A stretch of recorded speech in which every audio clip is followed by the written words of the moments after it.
ગૃહ રાજ્યમંત્રીના પરિવાર દ્વારા સિવિલ હોસ્પિટલમાં કપડાનું વિતરણ। સિવિલ હોસ્પિટલમાં કિડની બિલ્ડિંગ ખાતે સિવિલ હોસ્પિટલના કામદાર ભાઈઓ બહેનોને કપડાં વિતરણ।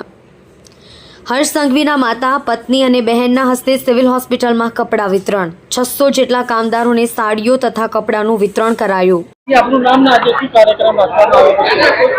આજે વર્કરોને સાડી અને ડ્રેસ આપવાનું અને જેન્ટ્સને શર્ટ અને પેન્ટ આપવાનું કાર્યક્રમ સિવિલમાં શા માટે રખાયો? વર્કરોને ખુશી માટે। શું કહેશો લોકોને? લોકો બસ આવી રીતે કરે, કામ કરતા રહે અને વર્કરોને ખુશ રાખતા રહે। એ લોકોને આપતા એ લોકો કરતા અમને વધારે ખુશી થાય છે। કેટલી સાડી આજે વિતરણ કર્યું? 600 સાડી ને 200 પેન્ટ શર્ટ આપ્યા। આ કરવાનો વિચાર તમને ક્યાં થયો? એવો વિચાર અમે જોઈએ વર્કરોને ત્યારથી આવેલો કે ક્યારથી એ લોકોને ખુશ કરીએ અમે।